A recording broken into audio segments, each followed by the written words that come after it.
Sis dan bro, hari ini genap 12 hari adik kita, Kristalino David Ozora terbaring di rumah sakit. Menurut dokter, kondisi David membaik meski belum sepenuhnya sadar. Remaja berusia 17 tahun itu mengalami koma setelah dianiaya oleh MDS, pria berusia 20 tahun dengan bantuan beberapa temannya. Sis dan bro pasti penasaran, kira-kira pasal apa yang tepat untuk dikenakan pada para tersangka pelaku?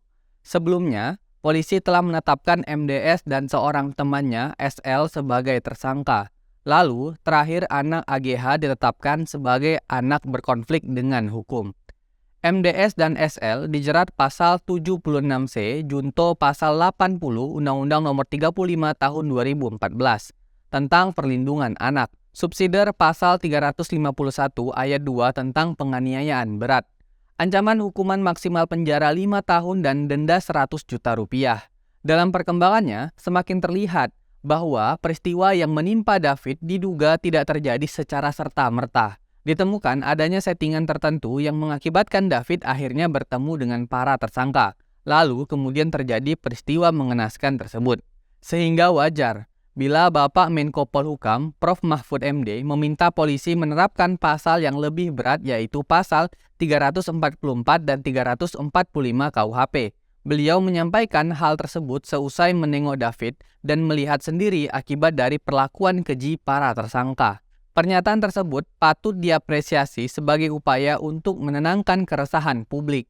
Publik resah karena kekerasan terhadap anak seperti ini bisa terjadi dan bila saja tindak penganiayaan tersebut menimpa anak seorang yang tidak cukup dikenal, apa jadinya? Publik resah karena anak ini ternyata sudah berulang kali mencegah eskalasi permasalahan, namun akhirnya tidak sanggup melawan perangkap yang disiapkan orang dewasa. Prof. Mahfud tidak melihatnya sebagai penganiayaan spontan, apalagi perkelahian yang adil.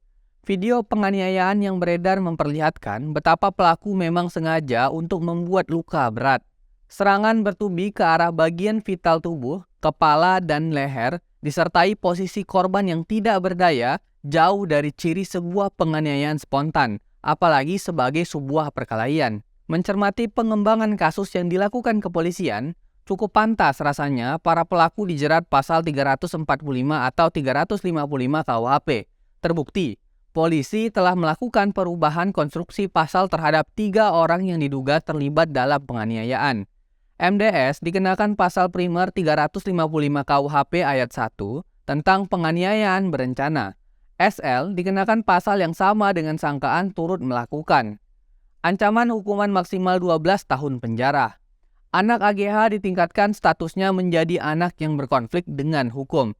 Dengan sangkaan pasal 76C junto 80 Undang-Undang Perlindungan Anak dan pasal serupa dengan SL sebagai orang yang turut melakukan tindak pidana. Anak AGH akan diproses secara terpisah dengan menggunakan sistem peradilan pidana anak karena yang bersangkutan masih berusia 15 tahun. Cerita sampai di sini membuktikan bahwa korban tindak pidana kekerasan membutuhkan dukungan dan partisipasi publik, baik untuk mengungkap kasus maupun mencegah terjadinya rekayasa atau perintangan dalam proses hukum. Seraya berdoa untuk kesembuhan Adinda David, kami berharap polisi mengungkap kasus ini sehingga terang menderang dan negara hadir memberikan keadilan bagi masyarakat. Saya Belmondo Scorpio, salam solidaritas.